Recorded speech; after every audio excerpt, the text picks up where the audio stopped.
আসসালামু আলাইকুম, সবাই কেমন আছো? আজ আমি নিয়ে আসলাম লাউ এবং ডাউলির বড়ি দিয়ে রুই মাছ রান্না।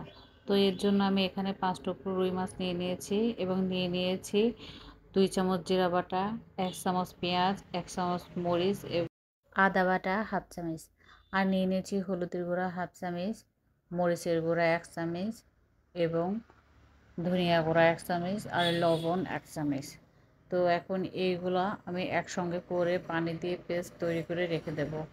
এটা কিছুক্ষণ আগে পানি দিয়ে পেস্ট তৈরি করে রেখে দিলে সুন্দর মিহি গোলা তৈরি হয়ে থাকবে, যেটা তরকারিতে দিলে সুন্দরভাবে মিশে যাবে।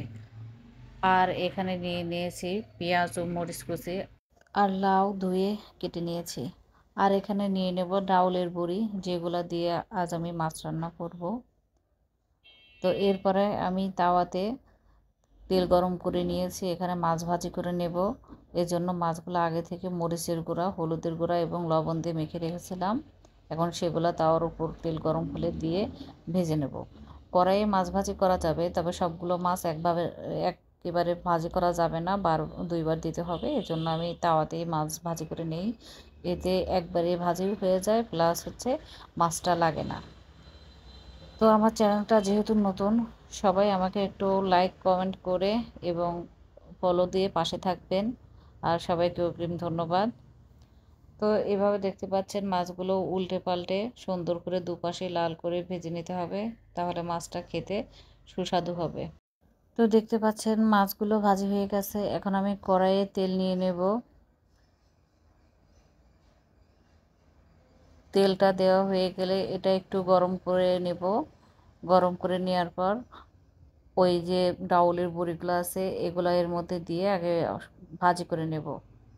উল্টে পাল্টে সব পাশে সুন্দর করে লাল লাল করে ভাজি করে নেব। বেশি পোড়ানোও যাবে না, আবার কাঁচা থাকলেও সেটা খেতে ভালো লাগবে না। তো এগুলো উল্টে পাল্টে সুন্দর করে ভাজি করে নিয়ে তুলে নিচ্ছি। এরপর এর মধ্যে দিয়ে দেব পেঁয়াজ এবং মরিচ কুচি। পেঁয়াজ এবং মরিচ কুচিটা সুন্দর করে ভাজি করে নিতে হবে, তা না হলে কাঁচা কাঁচা গন্ধ থাকবে। এগুলো ভাজা হয়ে গেলে আমি এর মধ্যে দিয়ে দেব আগে থেকে যে পেস্টটা তৈরি করে রেখেছিলাম বিভিন্ন গুঁড়া এবং মশলা বাটাগুলো দিয়ে। দেখতে পাচ্ছেন যে পেঁয়াজ প্রায় হয়ে এসেছে, লাল লাল হয়ে গেছে। এখন আমি এর মধ্যে এই পেস্টটা দিয়ে দেব। এটা এখন সুন্দর করে তেলের উপরে নেড়ে চেড়ে কষায় নেব। কষানো কম থাকলে তরকারিটা খেতে ভালো লাগবে না। এজন্য যে কোনো জিনিস রান্নার প্রধান এটাই হচ্ছে মশলাটা কষানো। মশলাটা যত সুন্দর করে কষানো যাবে তরকারিটা খেতে তত সুস্বাদু হবে। তাই সবাই খেয়াল রাখবেন এই মশলাটা যেন সুন্দর করে কষানো হয়ে যায়। যারা পাকা রাঁধুনি তারা তো জানে, যারা নতুন রাঁধুনি তাদের জন্য এই টিপসটা। তোমরা সুন্দর করে মশলাটাকে কষায় নেবে, তাহলে তরকারিটা খেতে ভালো লাগবে। তো দেখতে পাচ্ছ আমার এই তো মশলাটা কষানো হয়ে গেছে। এখন এর মধ্যে আমি কেটে রাখা লাউগুলো দিয়ে দিচ্ছি। এই লাউগুলো দিয়ে এখন এর মধ্যে আমি দিয়ে দেব আগে থেকে ভেজে রাখা ডাউলের বড়িগুলা। এই দুইটা একসঙ্গে সুন্দর করে নেড়ে চেড়ে একটু ঢেকে রেখে দিতে হবে, তাহলে এগুলো সিদ্ধ হয়ে যাবে। তো আমি এটা 10 মিনিট অপেক্ষা করছি। অপেক্ষা করার পর চলে আসলাম। দেখতে পাচ্ছি এখন লাউগুলো সুন্দর সিদ্ধ হয়ে গেছে এবং বড়িগুলো সুন্দর করে কষানো হয়ে গেছে। এখন আমি এর মধ্যে পানি দিয়ে দেব আর মাছগুলো আস্তে আস্তে দিয়ে দেব। বেশি নাড়াচাড়া করা যাবে না, তাহলে মাছগুলো ভেঙে যাবে। এখন যতটুকু ঝোল রাখবেন আপনি সে পরিমাণে পানি দিবেন। পানি দেওয়ার পর এখন এভাবে একটু তরকারিটা জাল দিতে হবে।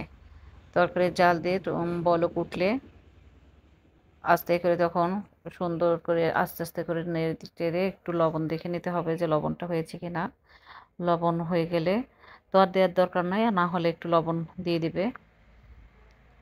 আর যখন নামানোর আগে আগে থেকে ভেজে রাখা জিরা গুঁড়াগুলো এর উপর দিয়ে একটু নেড়ে চেড়ে রেখে দেবে। জিরা গুঁড়াগুলো আমি সবসময়ই আগে থেকে ভেজে কৌটাতে রেখে দেই, তাই এটা সবসময় করতে হয় না, একবারেই আমি এগুলো করে রাখি। তো দেখতে পাচ্ছ এখন আমার রান্নাটা প্রায় হয়ে এসেছে। এখন দেখো কি সুন্দর একটা কালার হয়েছে। এটা খেতেও অনেক ভালো হয়েছে। তো সবাইকে ধন্যবাদ।